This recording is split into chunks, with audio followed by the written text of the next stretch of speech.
En primer lugar, agradecemos mucho a todo lo que es el emprendimiento No Ágidas TV en la cabeza de Shimon, que organiza esto, ayuda para que se haga tanto del aspecto de operacional como del aspecto de la organización y el financiamiento, igual que todos aquellos generosos benefactores, parte de ustedes que hacen posible esto.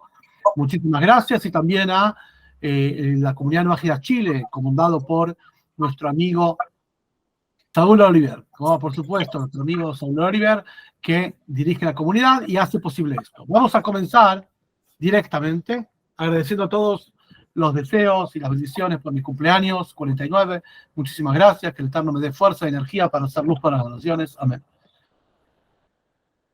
Entonces, comenzamos. El título que le pusimos es Descubriendo y activando las 7 dimensiones del alma. ¿Qué significa esto? Vamos a describir en los próximos minutos qué cosa es el alma de acuerdo al monoteísmo de la Torá, a diferencia de la concepción tradicional de alma, y cómo el alma no es un elemento, sino que hay una complejidad muy grande, hay niveles, fragmentos y subfragmentos que a medida que la persona los va activando, se van potenciando. Tenemos que ver al alma como una entidad, un ser que tiene mucha complejidad y tenemos que ir desbloqueándola desde lo más inferior hasta lo más superior para poder activarla, y vamos a explicar en qué consiste y principalmente cómo activar estas partes del alma. En primer lugar, como siempre, comenzamos con la Torá. ¿Sí? La Torá nos revela que el ser humano tiene alma. Antes de eso no lo sabíamos. Y vamos a ver en los versículos cómo es esta creación del alma.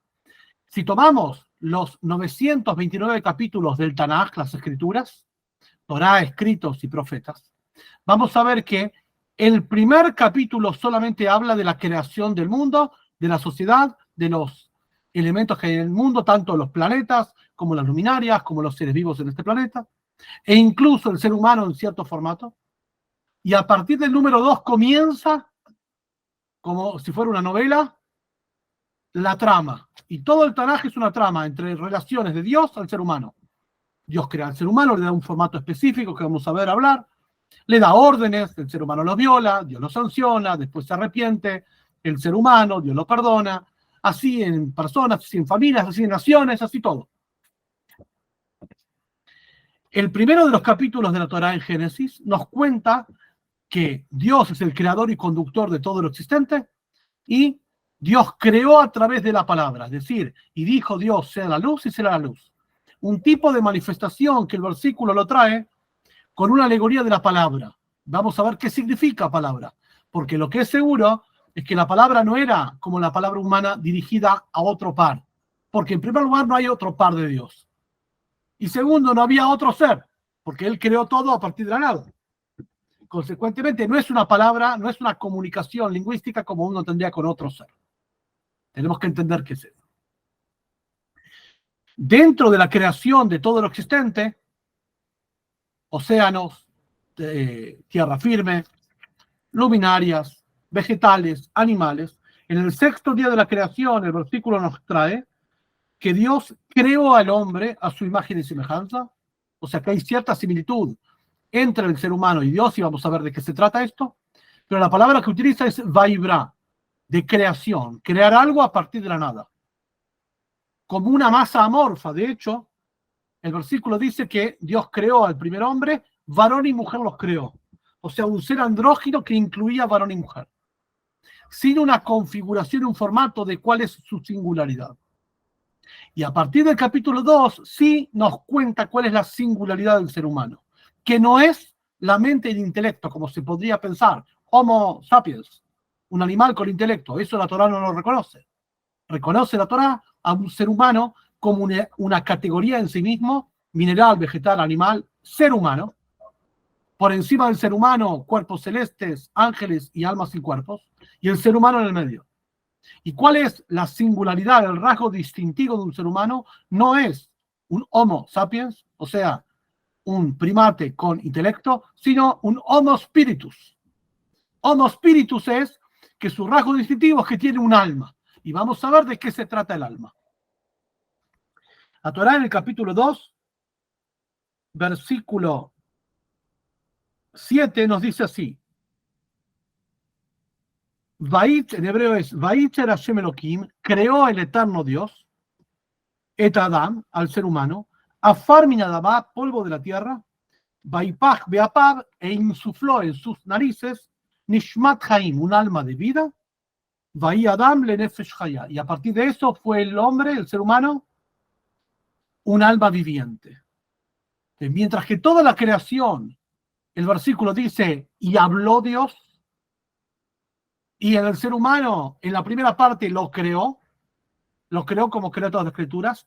Cuando el versículo nos relata la singularidad del ser humano y que es un alma viviente, no nos dice que Dios habló, sino que el ser humano, a diferencia de la demás criatura, fue concebido por el Eterno de acuerdo a su misión espiritual, que vamos a ver ahora, en dos secuencias diferentes. Mientras que toda la creación fue a través de la palabra por naturaleza es algo que se desprende del ser humano, sale. La palabra, todos sabemos, en comunicación, el emisor, el receptor y el mensaje. La palabra es algo que sale de mí.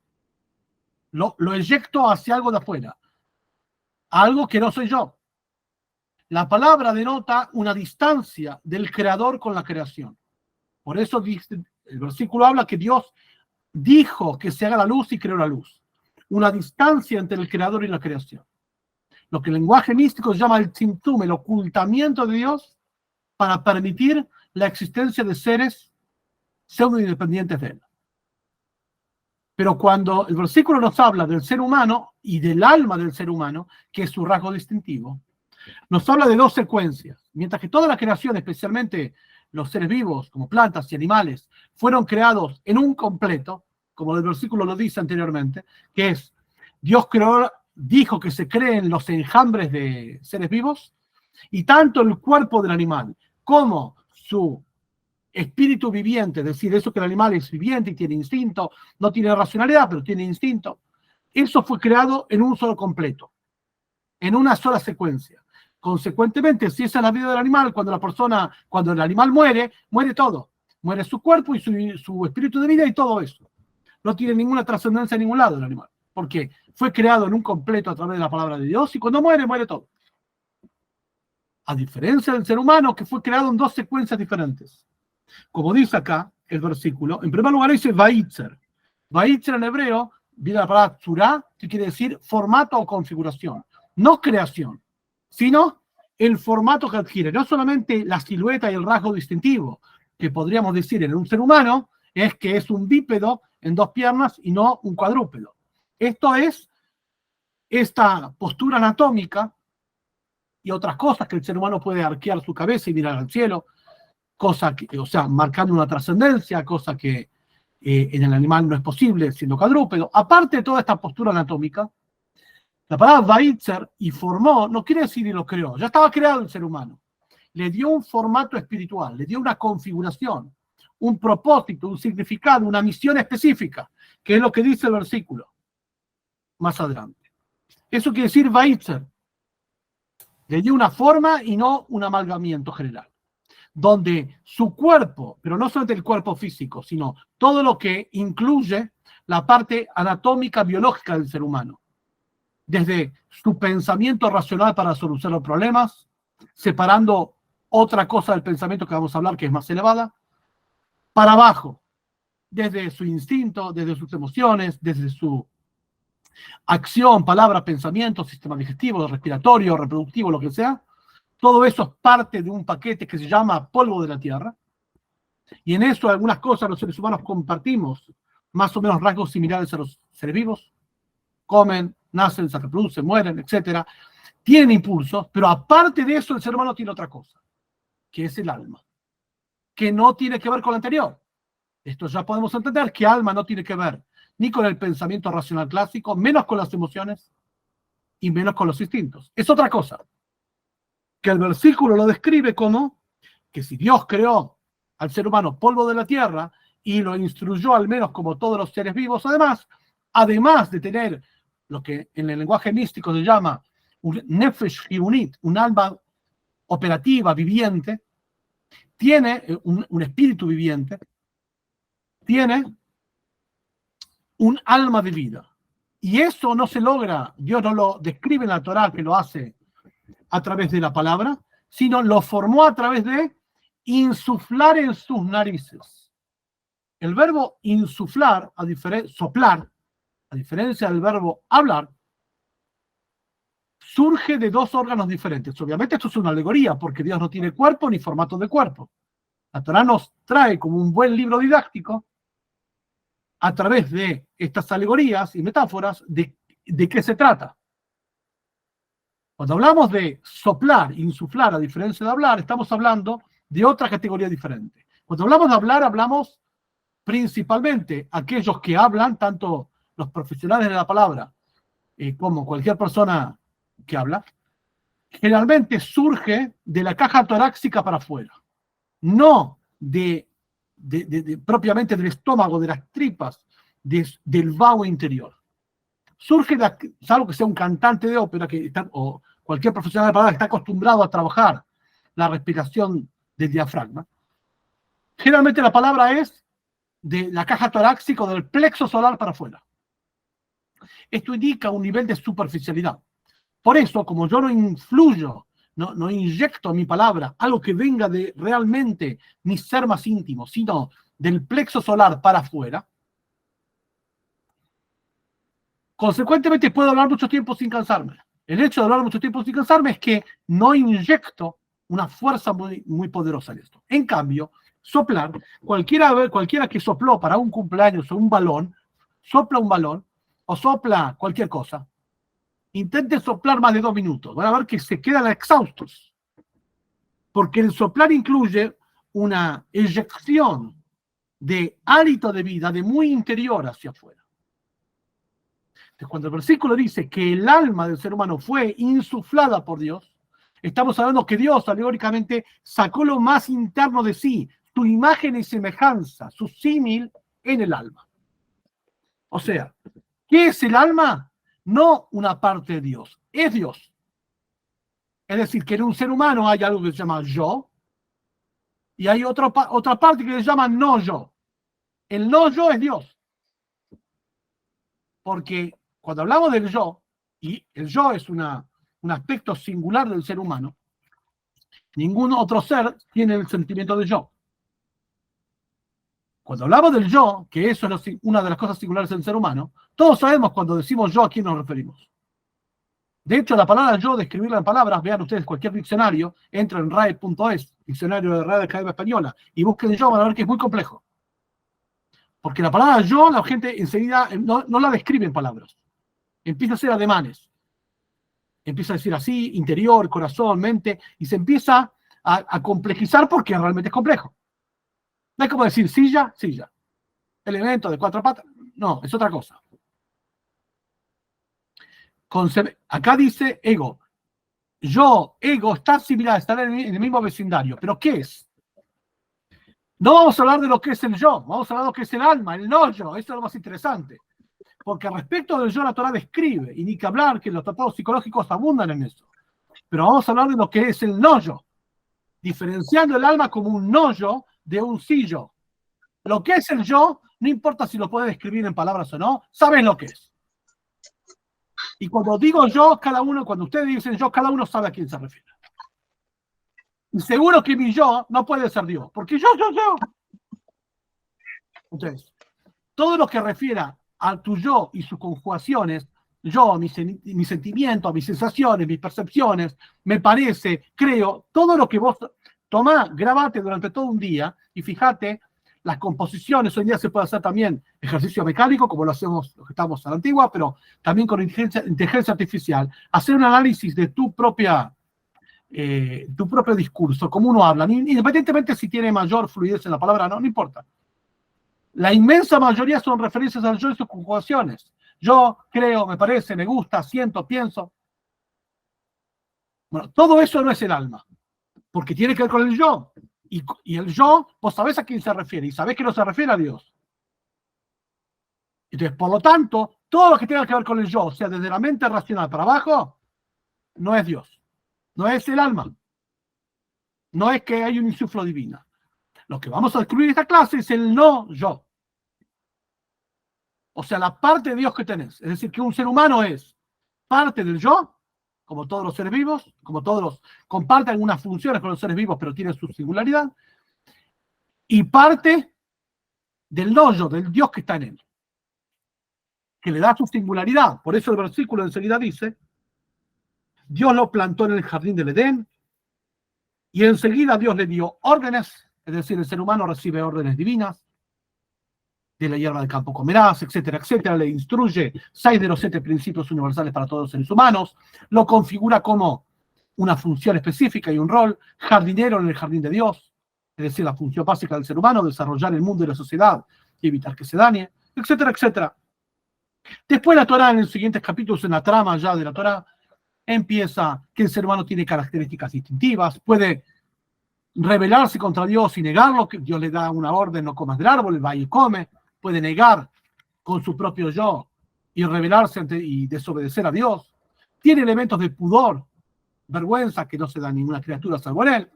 O sea, se configuran y empiezan a desplegarse las diferentes expresiones de su propio yo. Que principalmente, cuando Dios dice que insufló un alma y le da órdenes del bien y el mal, nos quiere decir que la mente, aparte de comandar a todo el sistema del ser humano, la parte metabolismo y diferentes órganos, y la parte racional del ser humano para solucionar problemas complejos, tiene una función que es la superior, que tiene que ver con el alma. Por eso nos revela los libros de Kabbalah que el alma está en el hemisferio derecho del cerebro. Ahí reposa. Porque ahí reposa los valores morales, es decir, el bien y el mal. El alma principalmente Dios la configuró con un valor moral, decisora de bien y mal. Dios decide qué es bien y mal y vos decidís. Entonces vamos a empezar a explorar 7 dimensiones dentro del alma, sabiendo que el alma, si bien está en conexión con el ser humano, son como 2 socios. Alma y cuerpo, yo y no yo, eso forma el ser humano. Y de la resolución constante y permanente de las tensiones resultantes del yo y no yo, porque de lo que vamos a ver que tenemos una estructura de yo y una estructura de no yo que guerrean y pelean por el comando de un ser humano. Es como un ser humano, es como un campo, un teatro bélico, un campo de batalla, de los cuales, al igual que 2 ejércitos pelean por aire, por tierra, por agua, comunicaciones, etcétera, etcétera, lo mismo, estas 2 usinas del ser humano, su instinto, su ego, es lo mismo. Y su alma pelean y comandan por 7 campos de batalla que son 7 dimensiones del alma. Pero no tenemos que vernos como una entidad, mi alma. Cuando la gente dice mi alma sufre, mi alma o esto, en realidad habla de las emociones. Y si algo no es el alma, son las emociones. Porque las emociones hablan del yo y el alma habla del yo. Las emociones hablan de lo que yo quiero y me gusta y el alma habla de lo que debo, no de lo que quiero. Muy pocas cosas, el debo y el quiero van juntas, en coherencia perfecta. Generalmente, el debo y el quiero se oponen y por eso da lugar a la lucha. Por eso cuando más adelante en Génesis se describe la virtud de Noah y de sus hijos, que de ahí salió toda la humanidad, dice Noah ish tzadik, Noah era un hombre justo en su generación. Lo que pondera que Noah era justo. ¿Qué quiere decir justo? Toda su generación se corrompía, era corrupta, degenerada, etc. Y él era justo. No es que estaba hecho de otro material, estaba hecho con todas las vulnerabilidades y todas las miserias de cualquier ser humano. Además que trabajaba sobre sí mismo para mantener su conducta moral apta. Y así sus hijos, por eso Dios los rescató y no los devastó en el diluvio, y de ahí salió reseguro moral y espiritual de toda la humanidad, y también físico, porque en realidad todos los seres humanos son descendientes de Noah. Es decir, todo esto que estoy explicando está muy bien descrito, si bien en un formato metafísico y lenguaje místico, en los primeros, en realidad toda la primera parte del Tanya, del libro Tanya, Fundamento del Hasidismo de Chabad, los 53 capítulos, pero especialmente en los primeros 18 a 25 a 32 capítulos, ahí está todo descrito, esto que estoy diciendo, tal cual, nada más que lo presentamos en un formato diferente, pero mucho de lo que presentamos está basado en eso. Y vamos a empezar ahora, a partir que pusimos este esquema de yo y no yo, de lucha de dos impulsos. O sea, somos dos opuestos complementarios. Uno el ego y sus historias, y otro el alma y sus deberes. Y tienen que congeniar, como si fuera un caballo y un jinete que lo monta. Que el caballo por su naturaleza es salvaje y tiene deseos del impulso, del celo y de lo que es material. La picardía está que el jinete tome ese caballo, lo domine y lo utilice para su propio beneficio. Entonces se logra una simbiosis entre el caballo y el jinete. Estamos acostumbrados a ver que el jinete, el ser humano, domina sobre el caballo. Pero muy pocas veces vamos a ver que el caballo domina sobre el jinete. Imagínense un jinete, un ser humano en 4 patas y el caballo encima en 2 patas dominándolo. Eso sucede cuando el ego domina sobre el alma. Es algo... El objetivo es, y la Torah nos enseña al revés, por eso la Torah no nos habla de cómo dar rienda suelta al ego. Para eso cada uno sabe. Es al revés. Cómo limitar el ego cuando daña al otro y cómo canalizarlo para que sea algo productivo para el ser humano a través de la influencia moral del alma. Dicho esto, vamos a comenzar ahora. Si querés, Shimon, tenés placas ahí. Vamos a comenzar a enumerar diferentes campos de batalla del ser humano, que son sus diferentes dimensiones. Y vamos a ver cómo se pueden uno orientar con otro. Acá tenemos, muchas gracias, Shimon, por ocuparte en los textos que dimos de hacerlo placa. Mientras tanto, vamos a describir que el número que vamos a trabajar como llave, y el número que es llave y clave respecto de las personas no ajenas, es el número 7. El número 7 representa, en primer lugar, la perfección del ser humano, ya que el ser humano y su singularidad como centro de la creación, tiene que ver con el número 7, ya que se nos revela especialmente en uno de los primeros libros de Kabbalah, Sefer Yetzirah, el libro de la creación y de la formación, que Dios creó al ser humano, creó en general a todo lo existente en 3 dimensiones, que es tiempo, espacio y alma. Tiempo, espacio es lo que todos conocemos. Tiempo y espacio. El espacio tiene 4 dimensiones: derecha, izquierda, arriba y abajo, o 4 puntos cardinales. Eso es el espacio. Tiempo es adelante y atrás. Tenemos 6, un cubo. Y alma. Alma es el ser humano. Alma es lo singular. Alma es el Dios insuflado en él. Por eso el número 7. Porque derecha, izquierda, arriba, abajo, y todo tiene sentido y significado a partir de un ser humano. De hecho, vemos, esto es justamente el único ser en la creación donde Dios se dirige, interactúa, es el ser humano. El resto es como una gran obra de teatro, que hay escenografía, iluminación y sonido, que eso es el capítulo 1 de Génesis, pero todo lo demás es Dios interactuando con el ser humano. Si uno tendría que preguntarse, ¿qué documenta el Tanaj, las Escrituras? Dios interactuando con el ser humano. De eso habla. Quiere decir que el principal es el ser humano, no los planetas, no los ángeles, no los cuerpos sin almas, no las almas sin cuerpo, no. El ser humano, o sea, alma y cuerpo. Alma y ego incluye todo el yo y todo lo que eso deriva, y cuerpo y alma es el no yo, el que tiene que descubrir, que es el alma moral. Por eso el número 7 es el que vamos a trabajar, por esos 7 dimensiones del alma. Lo que vamos a hacer ahora va a ser describir en cuadros que son muy esquemáticos y paralelos, dado que Dios creó el mundo en un sistema de fractales, o sea, de esquemas similares. Dios creó todo el mundo en esquemas similares. Y vamos a ver cómo esos esquemas similares, como si fuera el juego de la mamushka, que son todas correspondientes. De hecho, la palabra Kabbalah deriva también de la palabra Akbalá.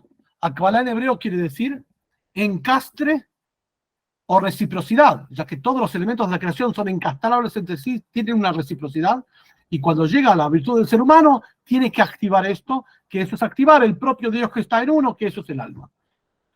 Sin más, vamos a comenzar sobre estas 7 dimensiones, y obviamente apenas terminamos de describir, vamos a dar que puedan preguntar y consultar. Shimon, ¿querés empezar? Vamos a empezar en el orden que dimos, que fue desde, te voy diciendo si querés los colores, más fácil, ¿sí? Arrancando por la acción, que es el color celeste.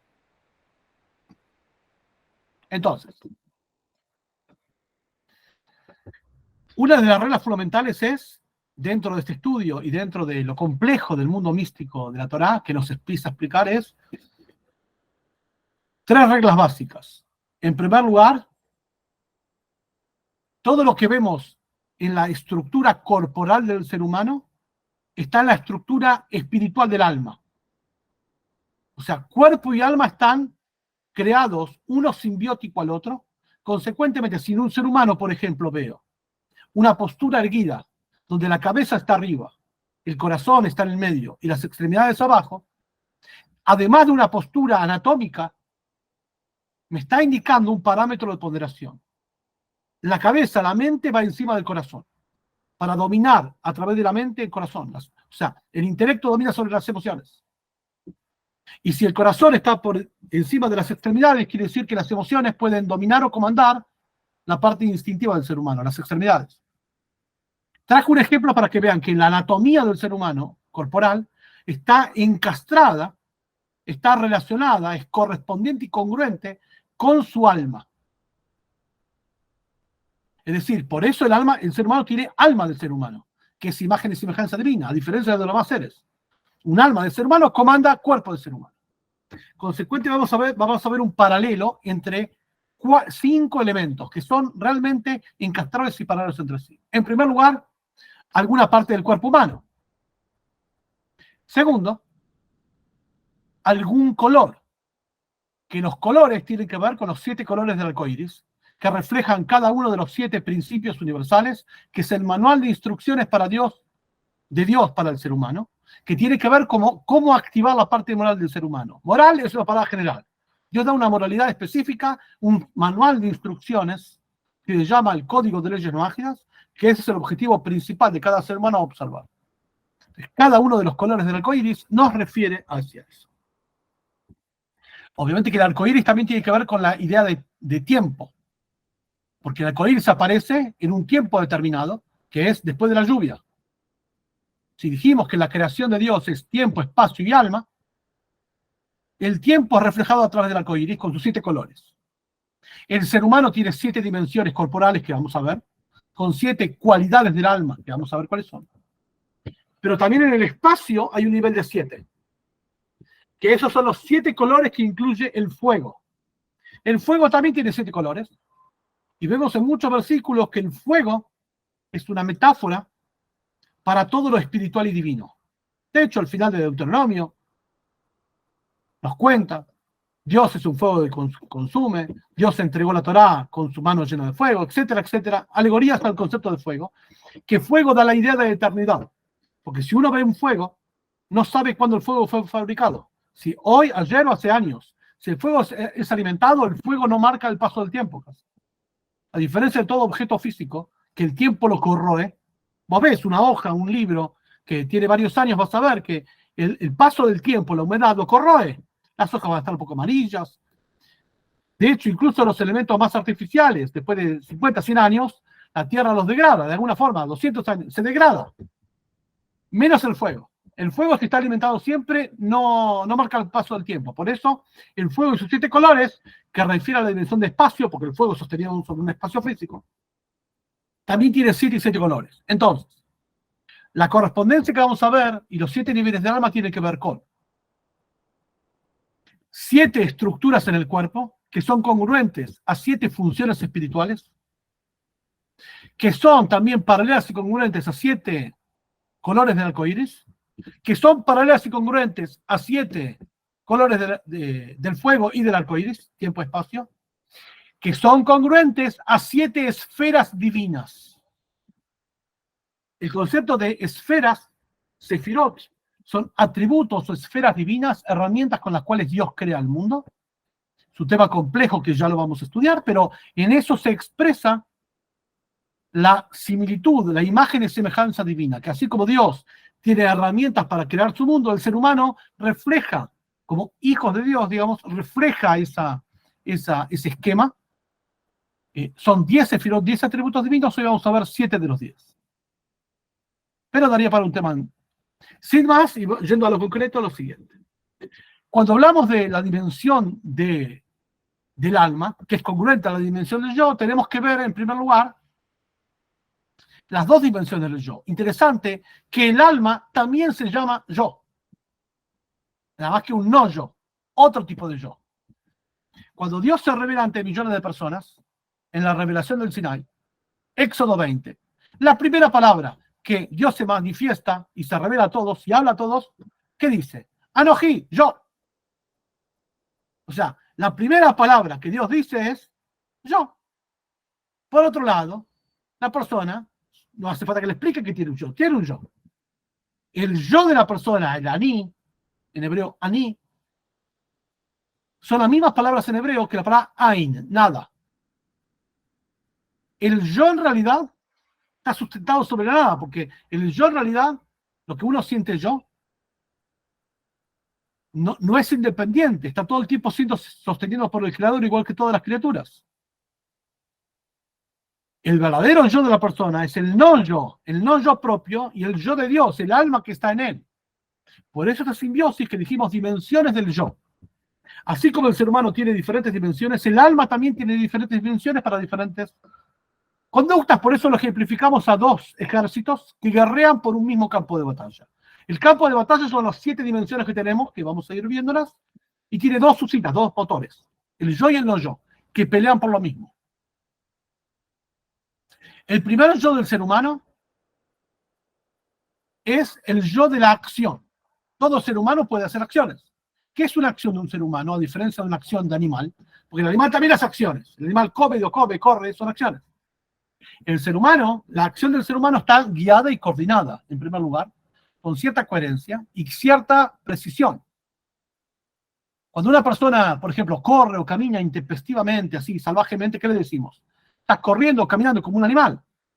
O cuando come vorazmente, decimos que caminas como una bestia. Comes como... No, el ser humano tiene una organización que le da una coherencia, otro ritmo, no tan salvaje, no tan instintivo. Quizá muy similar e instintivo en los primeros años de la persona, cuando uno es niño.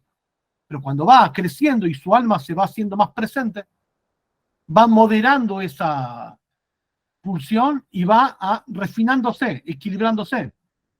El ejemplo más clásico, que muchas veces lo traemos, es en la escritura. Si hay una acción humana distintiva, es la escritura. Y la escritura, vean ustedes los rasgos y trazos de escritura de un niño que toma una fibra, un marcador, una virome, una lapicera y hace trozos sin respetar márgenes, nada. A los 5 o 6 años empieza una tarea que los profesores lo van llevando a escribir, ya sabe lo que es arriba y abajo de una hoja, a la derecha y a la izquierda, hay márgenes que respetar, tiene que acomodar su letra y su grafía a un renglón. De lo que estaba acostumbrado a, sin ningún tipo de margen ni renglón, tiene que empezar a escribir en un renglón. Y esa es la tarea que todos los chicos de 5 y 6 años hacen para poder permitir la escritura. Eso es, por ejemplo, una acción de un ser humano, precisa, calibrada, no garabatos. Entonces, el primer yo del ser humano es la acción. ¿Cómo se grafica esa acción? A través de abajo para arriba del ser humano en su postura bípeda, los pies son el sostén del cuerpo, e indica la acción corriendo a la acción, digamos. Si hay algo, porque la mano ya es más precisa, refleja también, si bien uno puede decir, bueno, los pies también describen la danza, que la danza es también un acto de precisión y de arte, pero eso es un aspecto muy evolucionado del ser humano. Principalmente, las piernas son sostén y caminar, ¿bien? Entonces, en el cuerpo humano están los pies, la dimensión del alma es, del alma comandando el cuerpo es los pies. Los mismos pies que corren para hacer la transgresión, corren para ayudar al prójimo. ¿Te das cuenta? Como que yo puedo correr para accionar o puedo correr para transgredir, violar la ley de Dios o observarla. El mismo ser humano que corrió para tomar del fruto del conocimiento, violando la ley de Dios, también corrió para arrepentirse de eso. Y Dios lo perdonó. Respecto del color del arcoíris, el color celeste, ahora vamos a explicar por qué. Porque tiene que ver con derechos y deberes del respeto sexual. Sabemos que uno de los principios fundamentales es el respeto de la institución de matrimonio y los derechos sexuales, la prohibición de incesto, adulterio, zoofilia. relaciones homosexuales, que es contener el yo y conectarse con un par para poder ayudar a la civilización del mundo, que es, como dice el versículo más adelante, la ley de la vida que el ser humano tiene que aplicar. Por eso el hombre abandonará a su padre y a su madre y se pagará a su esposa. Y el desarrollo de la sociedad, la primera unidad es la familia. La familia se logra cuando dos personas opuestas, varón y mujer, se conectan, interactúan, comparten, etc. Entonces, la primera dimensión del alma, en tanto acción, que refleja el atributo divino de Malhut, que quiere decir soberanía, el dominio sobre sí, el primer dominio del ser humano, es sobre el impulso sexual orientado a lo que la Torá ordena, que de hecho es el impulso básico del ser humano. Y de hecho también fue preocupación de todas las sociedades, consecuencia de la Torá, de alguna forma, ordenar y coordinar la acción colectiva de la sexualidad. Si cada uno va a dar rienda suelta a cualquier sexualidad de cualquier forma, va a derivar en la perversidad y corrupción que derivó en el diluvio, y Dios tuvo que devastar el mundo, pero Dios prometió que no lo va a hacer así, confiando que el ser humano observe el color celeste del arco iris, recuerde el deber que tiene para con el Creador y comande su cuerpo respecto de eso. Avanzamos. ¿Qué más tenemos en un ser humano? Aparte de la acción. Dijimos la acción como ser humano, porque los seres humanos también tienen acción, pero no. El segundo es el yo de la palabra. Obviamente, mucho más que la escritura, si hay un don, una facultad, privilegio en el ser humano, es la palabra. En eso sí se asemeja mucho a Dios. Dios crea a través de la palabra. El ser humano, la definición del reino ser humano, dijimos, reino animal, vegetal, animal y ser humano. ¿Cómo describe la Torá el reino del ser humano? Lo llama Medaber, aquel parlante. Si vemos la traducción en arameo de Onkelos, el primer sabio que tradujo la Torá en arameo hace 1800 años, sobre el versículo que leímos, habla de Ruach Memalelá en arameo, un espíritu parlante. O sea, el alma del ser humano es parlante. ¿Qué es la palabra? Comunica emociones complejas y pensamientos complejos. Una herramienta de comunicación, pero de pensamientos complejos y emociones complejas. Complejas a diferencia del instinto animal, que también el ser humano tiene instinto animal, pero también tiene emoción humana. Ejemplo muy obvio. Papá, tengo sed. Toma agua, bebe agua. No, papá, tengo sed de Coca-Cola. No tenés agua, no tenés sed. Tenés ganas de tomar Coca-Cola. Eso es una emoción, un aprendizaje cultural. En algún momento entendiste que cuando vos sentís sed, en lugar de apagar la sed con agua, como sería el instinto, apagar la sed con Coca, que es una construcción cultural de Coca-Cola. Esa es la diferencia entre instinto y emoción.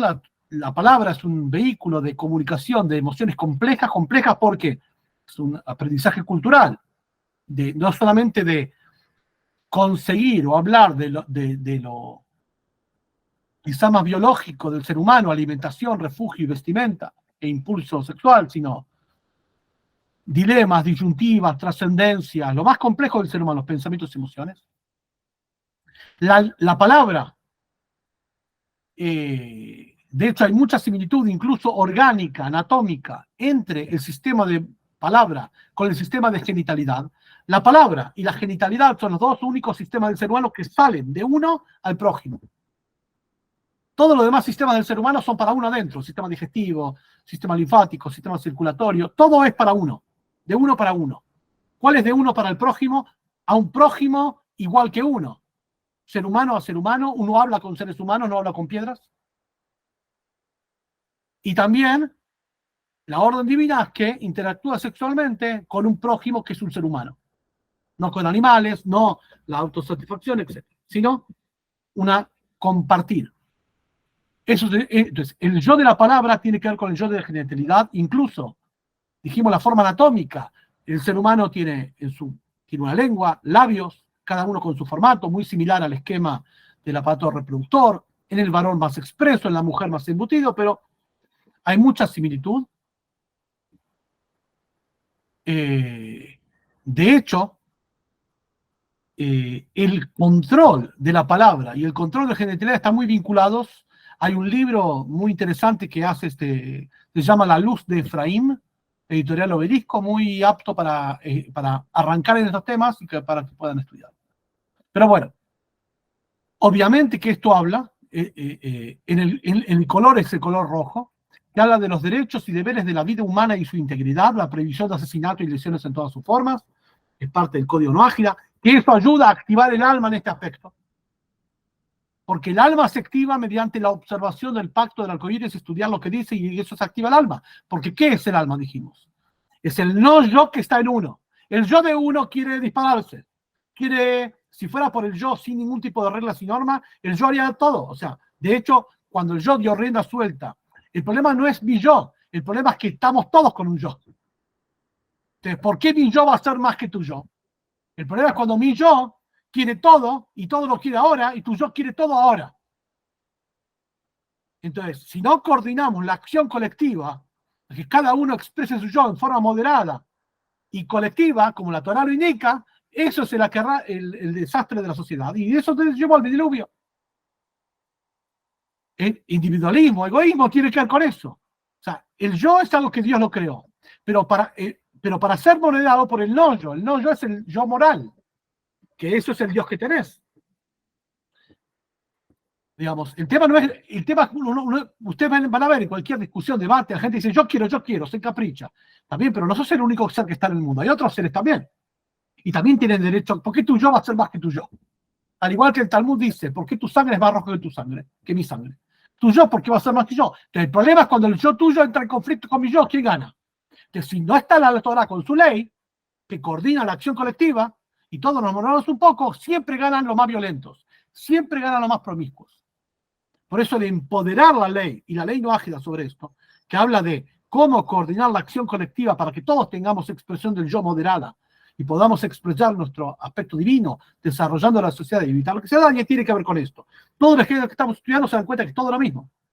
Todo lo mismo no es lo mismo, es cada uno en otra dimensión interior, nada más que sigue el mismo esquema fractal, ya que la Kabbalah trabaja en este esquema. Entonces, en el ser humano dijimos, el yo de la palabra tiene que ver con el fundamento, tiene que ver con la genitalidad y la palabra, porque es lo mismo, son dos sistemas muy paralelos entre sí. Habla del derecho de la vida humana y de su integridad. Justamente cuando la Torá habla que aquel que derrame sangre humana será ajusticiado por el tribunal, porque se arrogó tomar algo que no puede, que es, ¿quién te dio derecho a la vida humana? Todos acá adentro tenemos sangre roja y todos somos iguales. ¿Por qué vos te sentís que podés sacarle la vida a otro o lesionarlo? Consecuentemente, atenta no contra un ser vivo común, atenta contra un ser que tiene imagen y semejanza divina, que tiene un alma, que tiene un no yo, que es Dios. Es como que la persona asesina o que produce lesiones está asesinando a Dios alegóricamente. Por eso el color rojo, que tiene que ver con la sangre igual para todos, es el color rojo del arcoíris. Tiene que ver con el fundamento y yesod, que tiene que ver con la genitalidad en Kabbalah. De abajo para arriba, pies dijimos, después sigue la genitalidad. Avanzamos. Vamos ahora a imprimir un poquito más de ritmo en las explicaciones para poder dar espacio que puedan preguntar. ¿Qué más tenemos en un yo? Dijimos que tenemos acción, palabra y tenemos pensamiento. Esta triada de acción, palabra y pensamiento son los que es llamado en el lenguaje místico las vestimentas del alma. Porque es el modo que el alma interactúa, así como las vestimentas, es un modo de interactuar en sociedad. Es un policía que tiene un uniforme de policía para poder identificarlo. El mismo policía cuando se viste de tal, sabe que está en funciones y tiene que tener un tipo de conducta determinada, etcétera, etcétera. Lo mismo, el ser humano interactúa con el prójimo y con la sociedad a través de estas vestimentas del alma, que es el pensamiento, la palabra y la acción.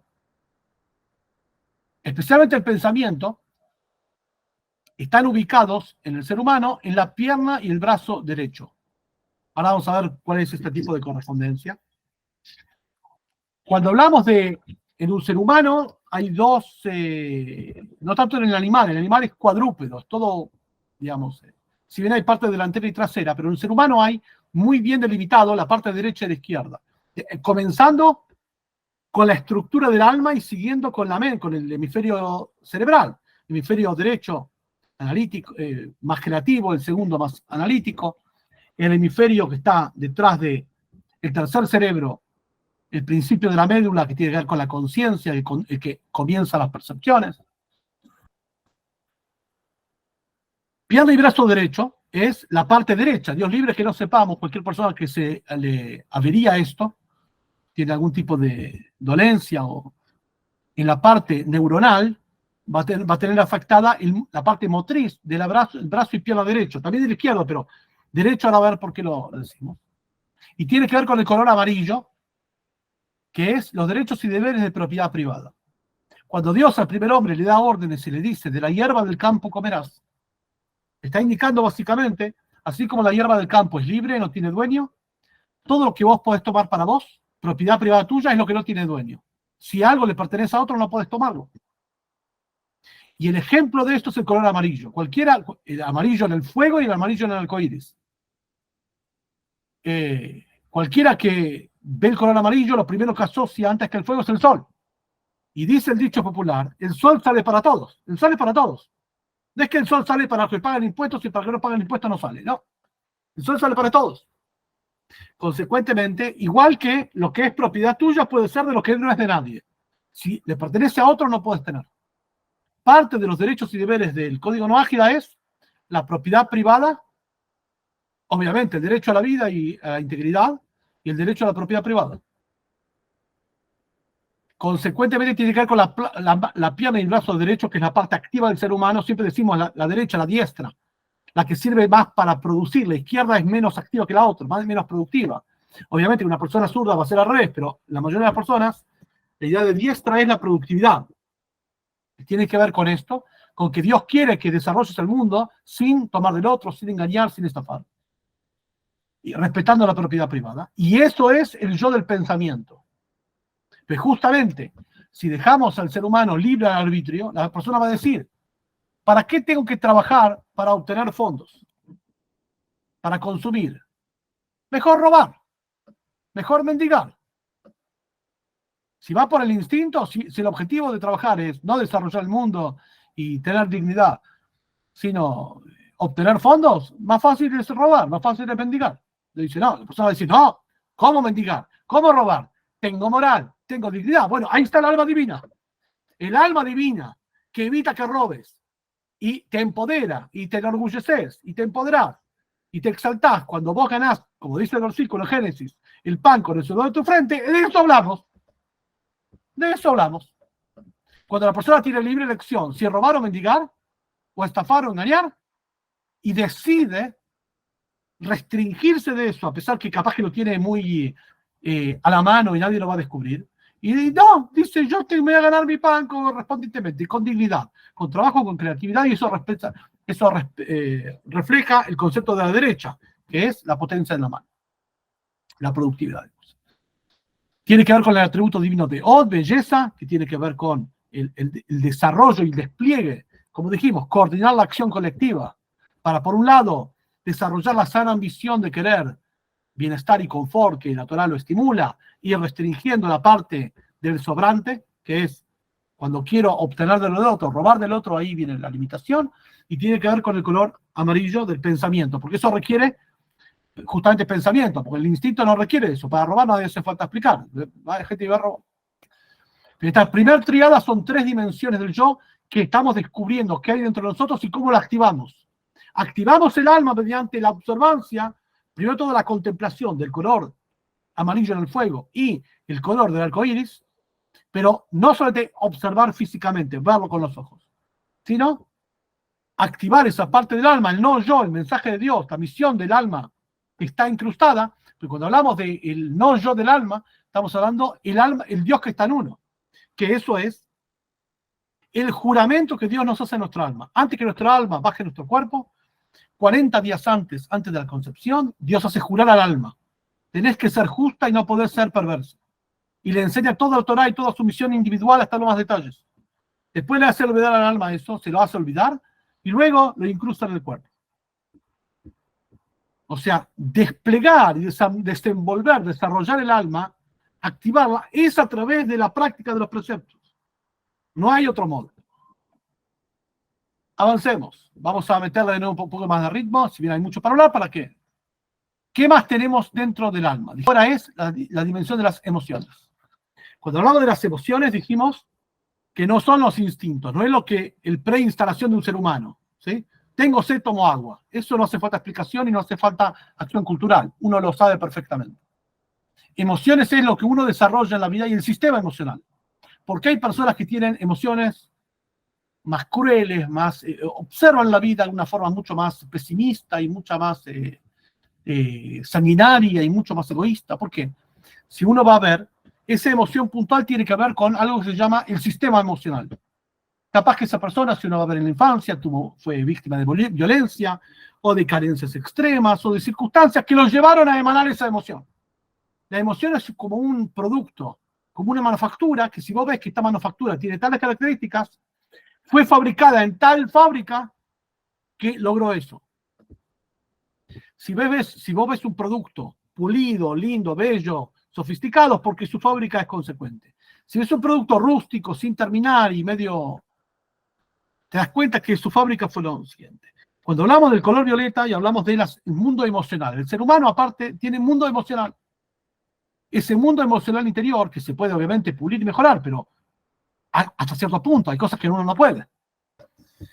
Básicamente es el color violeta, vamos a ver ahora, tiene que ver con el muslo y tiene que ver con la pierna, digamos, y con las piernas y las manos. La parte izquierda del ser humano, la parte izquierda, a diferencia de la parte derecha, tiene que ver con no lo que vos podés tanto comandar, sino lo que te ves inevitablemente arrastrado a hacer. Mientras que la derecha, el pulso y todo eso lo controlás muy fácil. La izquierda va como, obviamente que uno con entrenamiento puede también desarrollar la parte izquierda, pero requiere entrenamiento. La mayoría de las personas se dice que la mano izquierda es la más menos sutil y la derecha es la más sutil y un zurdo viceversa. Ahora bien, la parte izquierda del ser humano representa esa debilidad. O sea, que el mundo emocional muchas veces puede comandar el ser humano. De hecho, en la gran mayoría de las personas, si no ejerce una presión antagónica, se va a dejar llevar por las emociones. Por eso hablamos de la pierna y la mano izquierda, la parte que no es tan fácil controlar. Y habla sobre los derechos y deberes del monoteísmo. ¿Qué quiere decir? El color violeta del arcoíris y el color violeta del fuego habla sobre los derechos y deberes del monoteísmo, que es principalmente la prohibición de idolatría en todas sus formas. ¿Qué es idolatría?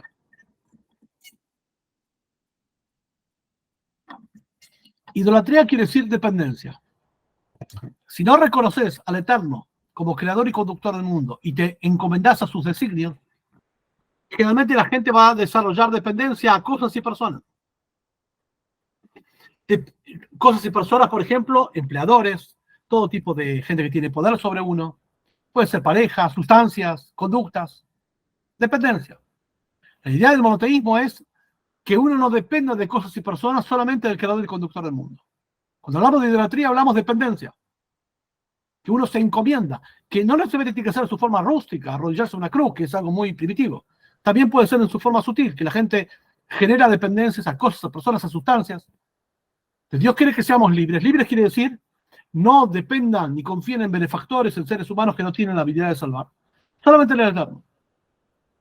Lo mismo un ser humano, ¿cuándo es realmente libre? Cuando puede comandar sus emociones. Su lado izquierdo, aquel que se sentiría tentado a dejarse llevar, lo comanda. Alegóricamente, su lado izquierdo representa su parte que se deja llevar. Cuando logra ejercer dominio sobre eso, ahí es una persona libre y plena. Cualquier persona que experimentó esto puede dar fe.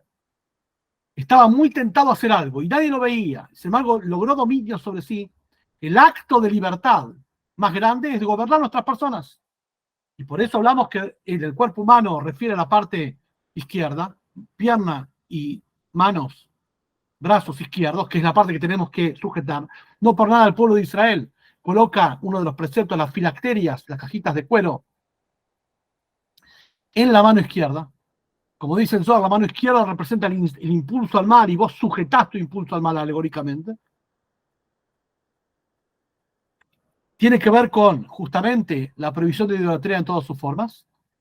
Y es el color violeta. El color violeta tiene que ver con el dominio. Los poderosos se vestían de violeta. Generalmente tiene que ver con el atributo divino, la sefirá, el atributo divino de Netzach, eternidad o victoria. Y tiene que ver con, como dijimos, conquistar la parte más emocional e instintiva de uno. Avancemos. Quedan 3 colores y ya comprometo que les voy a dar la palabra.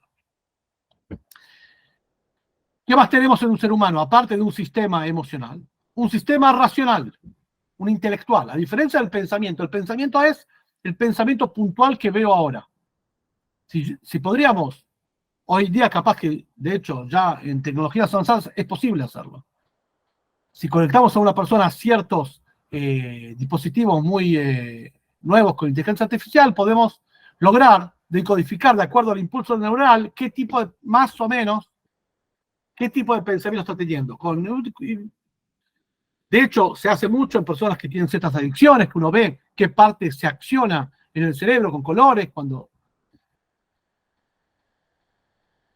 el color naranja que vamos a hablar hoy tiene que ver con el sistema intelectual. La diferencia del pensamiento puntual, que es lo que pienso ahora en este momento, el sistema, la fábrica de intelecto tiene que ver con otra cosa. Tiene que ver con el cúmulo, igual que el sistema emocional, el cúmulo de experiencias, conocimientos que me tocó vivir en la vida para lograr emanar, producir un tipo de pensamiento determinado.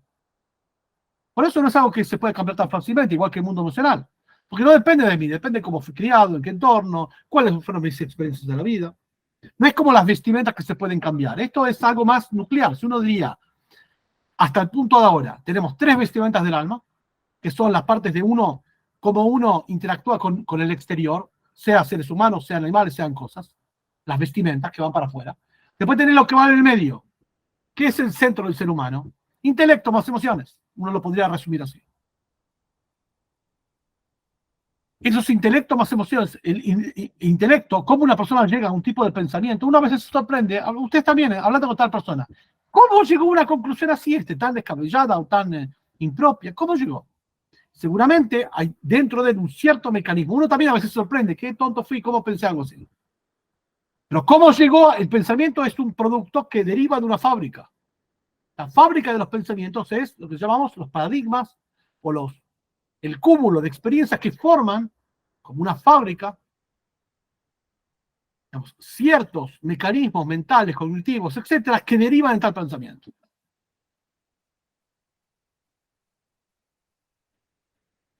Ahora bien, esto tiene que ver ya, obviamente, con las capacidades, no la parte inferior del ser humano, ni pies, ni piernas, ni manos, que son la parte de acción, y también no son los órganos vitales, porque Dios libre, la persona puede vivir sin manos y sin pies también. Son importantes la acción y la palabra y pensamiento, todo esto, pero refiere a la parte de exterior. La parte interior es torso y órganos vitales. Digamos, desde el cuello hasta la cintura. ¿Qué hay? Obviamente, el corazón, los pulmones, el hígado, los riñones. Refiere a eso, básicamente. Que si uno podría sintetizar todos esos colores, es color naranja. Naranja en sus tonalidades, obviamente, pero naranja. No es rojo como la sangre, porque hay órganos que son de otro color. Los pulmones, antes de ser intoxicados con el smog, son rosas. Y el color de esto más o menos naranja, aprox.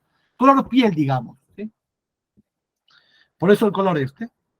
Entonces, el yo del intelecto, o sea, el paradigma que me produce todos estos eh, producir pensamientos, tiene que ver con el color naranja, del arco iris y del fuego, que el fuego también tiene color naranja. Tiene que ver con los órganos más interiores, decimos, hay una palabra en español que lo refiere muy bien, que es la palabra conciencia. Conciencia no es solamente mente. Es más, si dijimos que los órganos vitales tienen que ver con no solamente la mente como apunta la mente como apunta a la emoción para coordinarla, hay un órgano, mejor dicho, una parte del ser humano que está a mitad de camino entre el corazón y la mente. Físicamente así, también conceptualmente, que es en la parte de atrás de la nuca tenemos el tercer cerebro, hemisferio derecho, hemisferio izquierdo, que ya vamos a ver. En el medio tenemos el principio de la médula. La espina dorsal tiene la médula, que es el principio de las sensaciones. ¿Qué es? ¿Sensación qué es? Yo siento, yo quiero, calor, frío, todo empezamos a sentir a partir de la espina para abajo. Consecuentemente, el yo tiene que ver con eso. Está a mitad de camino entre el cerebro y el corazón. Por eso no es tan importante lo que la persona piensa, porque no lo compromete en su acción. Vos podés pensar cualquier cosa, lo principal es lo que haces. Y vos querés saber quién es una persona, básicamente lo que hace. Nunca lo que dice y menos lo que piensa. No interesa lo que piensa y menos lo que habla. Lo que hace. Vean ustedes, esa es la pura verdad. Porque lo que hace tiene que ver con lo que es. La palabra es muy lábil. La lengua es un órgano que no tiene estructura. Es una víbora. La lengua es una víbora, literal. Es un invertebrado. Y también el concepto de la palabra lo puedes maquillar. Menos el pensamiento, que el pensamiento no apuntado a la acción y menos a la palabra, es teoría. Y la Torah no es una teoría. La Torah es una práctica, un manual de instrucciones.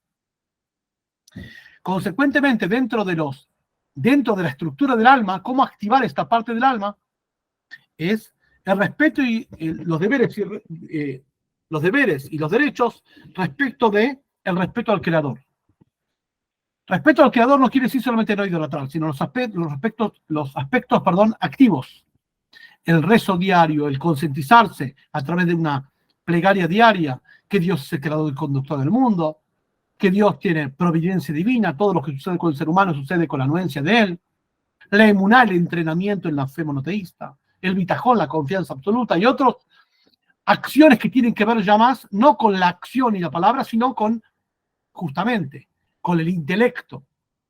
Cuando una persona, y de hecho indicamos eso siempre, cuando empieza a integrarse al mundo monoteísta, lo primero que tiene que hacer es no empezar por la acción. Porque la persona dice, lo primero que hace, ¿cómo hago para rezar? No reces. Empezá estudiando los fundamentos de la fe monoteísta, los 13 principios del monoteísmo de Maimónides. Porque lo que tienes que reordenar no es un piso de tu edificio, tenés que demoler tu edificio y construirlo del cimiento de nuevo.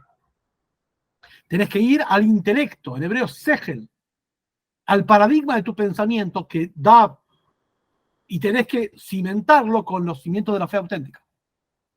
Es por eso que el color naranja, que refiere dentro de los principios del monoteísmo al intelecto,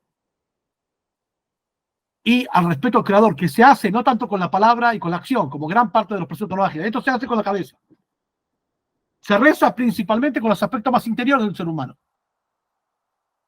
que es su forma de pensar como monoteísta y su forma de sentir también como monoteísta. Pero eso se trabaja porque no venía así. Tiene que pulirse a sí mismo, no solamente con los principios del monoteísmo, con los libros del Musar, la ética monoteísta, para lograr eso. Y es un proceso que dura años. Por eso tiene que ver con el torso y los órganos vitales. Ya no hablamos de extremidades, hablamos de la síntesis del ser humano, intelecto más emociones.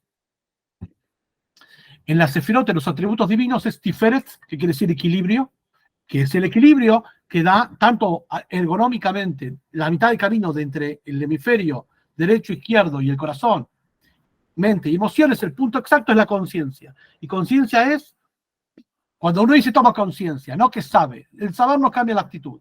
Vean ustedes en la vida, ¿cuándo toma conciencia? En el mejor de los casos, cuando toma conciencia. En el peor de los casos, como todos nosotros, cuando tenemos miedo y susto. Miedo, susto y dolor son los grandes motores del ser humano. No es el objetivo. El objetivo es que uno tome razón y conciencia y uno modifique la conducta a través de la razón. Para eso la Torah apunta y para eso está la Torah. Lo que digo, si nos dejamos estar, tenemos otros motores en el ser humano, que son los motores instintivos. Dolor, miedo y susto. Avanzamos, quedan 2 colores.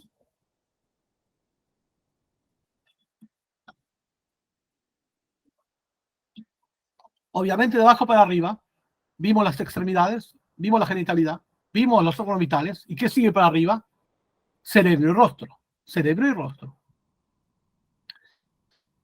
Función cognitiva y también emocional un poco, porque el rostro, como dice el rey Salomón, Jochmat Adam Ta'ir Panav, la sabiduría del hombre refleja su rostro. Vos en el rostro te puedes dar cuenta si la persona, como se dice acá, es chanta, es estafador, es engañador, es pícaro, es sincero, es humilde. La gente se da cuenta del rostro de lo que tiene.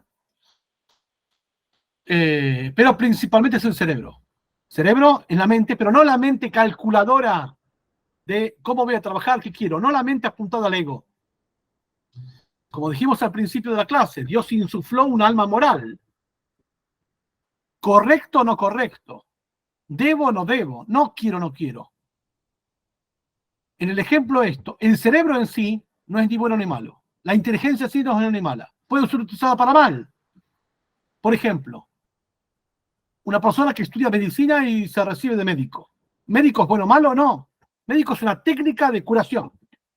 Si el médico se pone a servicio de un delincuente y está esperando un minuto antes que el delincuente haga el delito para que ese delincuente no vaya a un hospital público y lo detengan, sino tiene un hospital paralelo y lo cura, ese médico está obrando, es un cómplice de la transgresión y del delito y tiene que ir preso, peor todavía. Hay gente que, conocido por todos, sabemos que trabajan y en todos los rubros lo mismo. No importa qué rubro sea, en todo rubro hay corrupción. Que no, si bien exteriormente se ve como viene mal es decisión del ser humano. La mayoría de las cosas son neutras. El ser humano decide con su libertad si obrar para bien o para mal. Por eso, cuando hablamos del intelecto, del cerebro, hablamos del cerebro apuntado hacia bien y mal. Debo o no debo, es correcto o incorrecto. No que sea un complejo intelectual.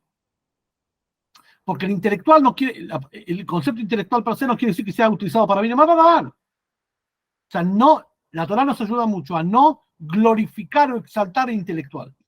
Intelectual sirve si está orientado para el bien. El cerebro sirve si está orientado para dominar, como el jinete que conduce, que puede dominar a la bestia, al caballo. Pero si no se utiliza esa moralidad para el cerebro, para comandar lo que está debajo, al revés, el cerebro se vuelve esclavo de lo que está. Utilizar tu cerebro para ver cómo transgredir. Lo estás corrompiendo en lugar de utilizarlo para lo que tiene que hacerse. Por eso, como depende únicamente de tu voluntad, el color verde habla de tu voluntad. ¿Qué más hay en un ser humano, aparte de acción, palabra y pensamiento? Además de mundo intelectual y mundo racional. Hay voluntad. La voluntad es mucho más poderosa que cualquier otra herramienta del ser humano. No una, hay última. Pero básicamente, uno se da cuenta en su vida que todos los demás sistemas funcionan si hay voluntad. Si hay voluntad, querés entender, vas a entender. Si no querés entender, no vas a entender. Si querés amar, vas a amar. Si no querés amar, no vas a amar. Si quieres hacer, vas a hacer. Si no, no. Depende todo de las llaves. En una computadora, la voluntad estaría, porque uno diría, en una computadora, ¿qué es lo principal? Uno diría, lo principal es el CPU, el centro de procesamiento. No, error. Lo principal en una computadora es el botón de power para arrancarlo, el botón de inicio. Porque la computadora, si no tiene electricidad, no arranca, no arranca. En un ser humano lo principal que es, no la cabeza, la voluntad. Porque la cabeza también se enferma, la cabeza también se corrompe, ni que hablar los órganos que están por debajo, emociones y... La voluntad también se puede enfermar. Deriva en enfermedades, depresión, etc. Entonces, la voluntad tiene que ver con la fuerza interior. Por eso se llama Giburá. Giburá quiere decir restricción y fuerza. Obviamente que depende del cerebro. En su parte más elevada, no la parte del cerebro que se utiliza para producir cosas o dar servicios para consumir, que es una parte muy exterior del ser humano. En la parte más elevada del ser humano, los valores morales. Y obviamente que tiene que ver esto con el derecho y el deber de respeto hacia los seres vivos y recursos naturales. Cuando el ser humano se reconoce como lo singular de la creación, y Dios lo puso al ser humano para que domine sobre toda la creación, y dentro de eso, los recursos naturales y los seres vivos, como los animales, están al servicio del hombre, pero no para que el hombre se aproveche de ellos haciéndolos sufrir innecesariamente, sino para utilizarlos para beneficio del ser humano, para utilizar sus cueros, para transporte, para alimentación, que eso es el permiso de Dios, utilizar los recursos naturales y de todos, agua y todo lo demás, y también los animales y los vegetales, para el servicio del ser humano, y no para aprovecharse de eso, derrochando, por ejemplo, o haciendo sufrir animales innecesariamente. Con eso el ser humano ejerce su máximo poder de voluntad. Porque el ser humano no emprende contra lo que está por encima de él, no emprende una lucha contra el sol, ni contra otra cosa, emprende lo que está por debajo de él. Y la tentación de esclavizar a seres humanos y animales es muy grande, porque está por debajo del estado humano. Cuando el ser humano se refrenda de eso, se refrena, y utiliza exactamente los recursos para lo que tiene que hacerse. Digo esclavizar a los animales porque el versículo también nos habla de que el animal no puede hacer trabajos pesados y tiene que tener Shabbat y descanso, etcétera, etcétera. Consecuentemente, ¿cómo se activa la parte de la voluntad del ser humano? Cuando ejerce su voluntad y no la da a rienda suelta. Cuando respeta a los animales y a los recursos naturales. A pesar que, como están por debajo de él, nadie le puede decir qué hacer. Y hace lo que quiere. Sin embargo, él se autolimita. Digamos, utiliza a los animales, pero no los humilla, no los hace trabajar innecesariamente ni a sufrir necesariamente. toma del medio entrante los recursos vegetales y agua y todo eso, pero no los derrocha. A pesar que estaría en su poder hacerlo, pero lo domina. Este color violeta, este color verde, perdón, tiene que ver con el yo de la voluntad. Habla de la fuerza y la cura, la restricción propia, y habla del precepto, el marco del arcoíris, el color de violeta, verde, tanto del fuego como del arcoíris, respecto de los derechos y deberes de los seres vivos y de recursos naturales. Avanzamos un poquito más, y el último, y ya les doy la palabra. ¿Qué es lo más fuerte en un ser humano? Lo más fuerte en un ser humano, lo más poderoso, es la capacidad de deleite. Tanug en hebreo. Deleite no el acto de deleitarse, no el acto de regocijarse en algo que da placer y gratificación, no. Deleite como concepto, como idea. Mientras que todos los demás 6 colores que vimos anteriormente, que son dimensiones del alma, que aprendimos a descubrirlos y activarlos en la clase, dependen de la voluntad del ser humano. Si quiero camino, si no quiero no camino. Si quiero hablo, si quiero no hablo. ¿De qué depende? De los valores morales. Si debo hacerlo y no quiero, me voy a forzar para hacerlo aunque no quiera. Si no debo hacerlo, a pesar que lo quiero, me dominaré para no hacerlo a pesar que lo quiero. Ahí está el ejercicio de la lucha entre el yo y el no yo, entre la parte del yo y el no yo, que es el alma, como prepondera y el alma somete al yo y lo ordena y lo canaliza, que son los 2 ejércitos frente a un mismo territorio, en agua, esto que estuvimos diciendo al principio de la clase. Si hay algo que no se puede decidir, es la cualidad genética que hay en el alma de uno respecto al deleite. El deleite no se decide, se descubre. Vean ustedes en su vida. Cuando uno le proponen hacer un acto neutro, por ejemplo, ni bien ni mal. Nunca una persona comió chocolate y ahora quiere comer chocolate. ¿Por qué come chocolate? No porque le gusta, porque no sabe si le gusta, porque no descubrió en él que el gusto del chocolate está en él, no lo descubrió. Para descubrir si está en él el gusto del chocolate, tiene que, por ejemplo, comer chocolate. Descubre el chocolate. Y tiene 2 opciones en general. O que le gusta, que no le gusta. Pero no, si no le gusta, si descubrió que no le gusta, si descubrió que en él no está el gusto, no puede hacer que le guste. Sí, le van a decir, preparado de otra forma y prueba de nuevo. Pero si definitivamente no está en el gusto de él, no puedo forzarme porque no lo puedo decidir. O está en mí o no está en mí. La idea de deleite es algo que está incrustado en el alma y que no lo puedo decidir. En nuestro contexto, hablamos de deleite como el juramento que le hacen al alma. ¿Se acuerdan al principio? Antes de bajar al mundo, Dios le hace jurar, le preinstala una misión espiritual. Será justo y no serás perverso. El alma tiene ese mandato, que se expresa mediante los 7 colores del arco iris, los 7 preceptos universales, que activan sus 7 partes del alma que el alma fue jurada. Pero para eso el alma necesita un vehículo, que es su cuerpo. Que su cuerpo tiene 7 partes, con 7 dimensiones, que es la que estuvimos viendo, y terminamos de ver ahora. Y para recordatorio, en el espacio, tiene el fuego con 7 colores, que son exactamente estas cuestiones. Y el recordatorio en el tiempo es el arco iris. De tal forma que el concepto de 7 envuelve desde el juramento del alma antes de bajar al cuerpo, durante toda su misión y propósito en el mundo, en su vida. Y los recordatorios es el fuego y principalmente el arco iris.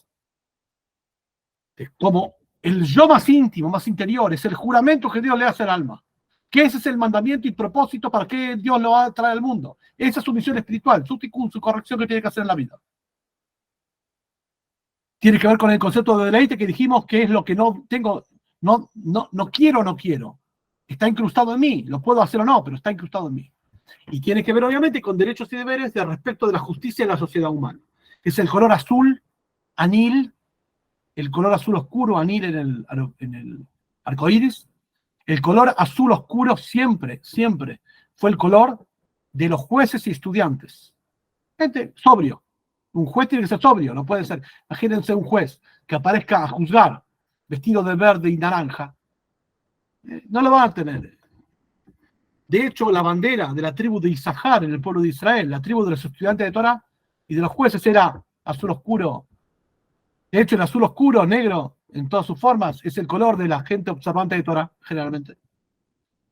también puede ser gris oscuro, pero va por ahí, que refiere a el principio de derechos y deberes respecto de justicia en la sociedad humana. Para que los demás, para poder activar todos los demás principios, desde el cerebro hasta el pie, que estuvimos viendo, hace falta un valor suprarracional, energía del aura. ¿Qué es el aura? El aura no se fotografía, el aura no es física. Si ven fotografía del aura, no se refiere a esto. En el lenguaje de la Kabbalah es Koach HaYuli, la fuerza, el reflejo del aspecto metafísico del metafísico. La unión, si quieren decirle, entre el alma metafísica, el alma insuflo divino y su valor moral con respecto al ego, al cuerpo. Es como una energía que rodea el cuerpo, pero está fuera del cuerpo, y no es física. ¿Cómo se demuestra que existe? Todo esto es para otra clase, pero justamente esta dimensión, como no la decidís, no está dentro de tu cuerpo, está por afuera del cuerpo. En el pueblo judío eso se representa mediante la kipá, la gorrita que usamos los varones, en la mujer casada el cabello cubierto, que representa el poder sobrenatural. Las personas no ágidas también se representa eso que es conveniente, que cuando recen se cubren la cabeza con algo, con un gorro, lo que sea. Representa ese nivel suprarracional. Está muy bien explicado y descrito en un libro de Kabbalah, Kabbalah y Meditación para las Naciones del Mundo, de Rabino Gizur, que lo explica bien.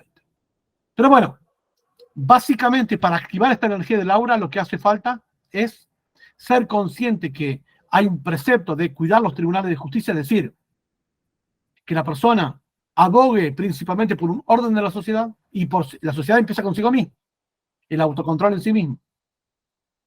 Y todo lo que está vinculado, que activa el color celeste oscuro, azul oscuro, que activa esa parte del alma, y ese es el contacto último y la parte más íntima, más profunda del alma.